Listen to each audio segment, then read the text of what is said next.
Hello दोस्तों, तो आज हम सामाजिक अध्ययन का PYQ देखने वाले हैं जो 2023 में पूछा गया था। हमारा पहला सवाल है कि पोखरा नगर किस देश में स्थित है। इसका राइट आंसर होगा ए नेपाल में। गिलगिट गॉर्ज किस नदी पर स्थित है, तो इसका राइट आंसर होगा सिंधु नदी पर। अखिल भारतीय किसान सभा का गठन कब और कहाँ हुआ, तो इसका राइट आंसर हो जाएगा बी 1936 में। लोकसभा में बहुमत दल का नेता कौन होता है, तो इसका राइट आंसर होगा सी प्रधानमंत्री। निम्नलिखित में से कौन सी फसल पेय फसल है, चाय है या कपास है या गेहूं है या बाजरा है, तो इसका राइट आंसर होगा चाय। नेपानगर किस उद्योग के लिए प्रसिद्ध है, लोहा इस्पात चीनी उद्योग अखबारी कागज सीमेंट उद्योग, तो इसका राइट आंसर हो जाएगा सी अखबारी कागज। बिहार में अति जल दोहन से किस तत्व का संकेंद्र बढ़ा है, तो इसका राइट आंसर होगा आर्सेनिक। किस देश में ओलंपिक खेल का विरोध नस्ल पर आधारित था, तो इसका राइट आंसर होगा मैक्सिको। मीठे पानी का लगभग 70% खाली जगह ग्रीनलैंड और दुनिया के पर्वतीय क्षेत्रों में बर्फ की चादरों और ग्लेशियरों के रूप में होता है, तो इसका राइट आंसर होगा बी अंटार्कटिका। इनमें से कौन सा वृक्ष पर्वतीय वन में पाया जाता है, तो इसका राइट आंसर होगा बी चेस्टनट। और ये सवाल 2022 में भी पूछा गया था, तो आप लोग याद रखिएगा। पटना का पुराना नाम क्या था, तो पटना का जो पुराना नाम था ना कुसुमपुर अजीमाबाद पाटलिपुत्र, इसका राइट आंसर होगा डी इनमें से सभी। जनजातियों की सर्वाधिक आबादी कहाँ है, जनजातियों की जो सर्वाधिक आबादी है ना वो अफ्रीका में, इसका राइट आंसर होगा ए। खाली स्थान में प्रकाशित ब्रूडलैंड कमीशन रिपोर्ट ने सतत विकास के बारे में विचार साझा किए और इसे कैसे प्राप्त किया जा सकता है, तो इसका राइट आंसर होगा ऑप्शन नंबर डी 1987 में। दिया गया है कि द्वितीय विश्व युद्ध का अंत कब हुआ। सबसे पहले आप लोग जान लीजिए कि द्वितीय विश्व युद्ध की शुरुआत हुई थी 1939 में और इसका अंत 14 अगस्त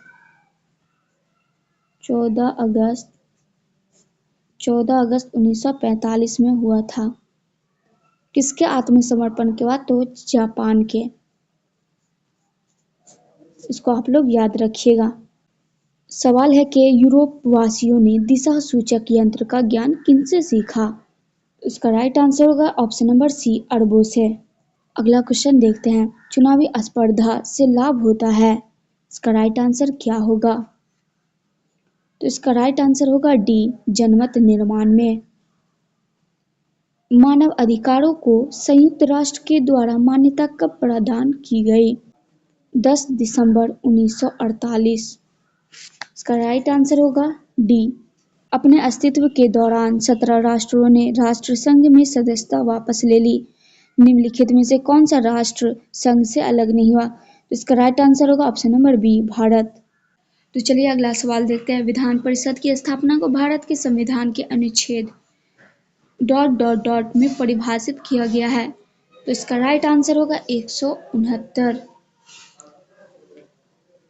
प्राथमिक ऊर्जा का उदाहरण नहीं है, इसका राइट आंसर होगा विद्युत। तेलुगु स्वाभिमान का नारा किस राज्य में दिया गया, इसका राइट आंसर होगा option number A Andhra Pradesh. 2011 के जनगणना के अनुसार भारत की कितनी प्रतिशत आबादी द्वितीयक कार्यों में लगी है, इसका राइट आंसर होगा ऑप्शन नंबर सी। किस पत्तन का नया नाम जवाहरलाल नेहरू पत्तन रखा गया, इसका राइट आंसर होगा ए मुंबई।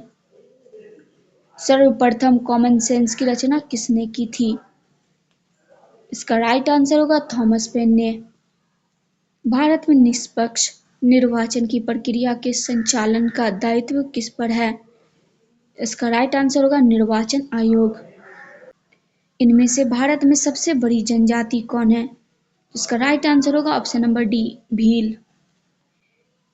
जेम्स वाट ने किस यंत्र का आविष्कार किया, इसका राइट आंसर होगा वास्प इंजन का। कांवड़ झील बिहार के किस जिले में स्थित है? तो इसका राइट आंसर होगा सी, बेगूसराय।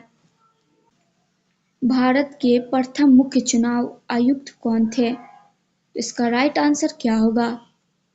सुकुमार सेन होगा। द्वितीय विश्व युद्ध में धुरी राष्ट्रों में कौन सा देश शामिल नहीं था? इसका राइट आंसर होगा ऑप्शन नंबर डी, सोवियत संघ। बालाघाट खानों में निम्नलिखित में से किस खनिज का खनन किया जाता है? इसका राइट आंसर होगा बी, मैग्नीज। निम्नलिखित में से कौन खरीफ फसलों का उदाहरण है? इसका राइट आंसर होगा ए, चावल। निम्नलिखित में से कौन एक डायरी पशु नहीं है? इसका राइट आंसर होगा ऑप्शन नंबर सी, ऊंट। पृथ्वी के अक्ष के सिरों को कहते हैं, क्या कहते हैं आप लोग कमेंट कीजिए।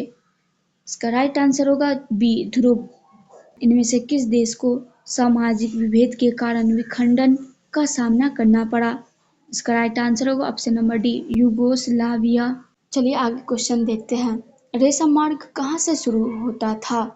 इसका राइट आंसर होगा ऑप्शन नंबर ए, चीन से। एल नीनो की उत्पत्ति किस देश के तट पर होती है? इसका राइट आंसर होगा पेरू। बोबोन राजवंश, जिसे फ्रांसीसी क्रांति के दौरान अपदस्थ कर दिया गया था, को की संधि पर हस्ताक्षर करने के बाद सत्ता में बहाल किया गया था। इसका right answer option number C, Vienna. Bourbon राजवंश, जिसे फ्रांसीसी क्रांति के दौरान अपदस्थ कर दिया गया था, को वियना की संधि पर हस्ताक्षर करने के बाद सत्ता में बहाल किया गया था। तो आज का टोटल हम 50 क्वेश्चन कर चुके हैं। तो मिलते हैं अगली वीडियो में।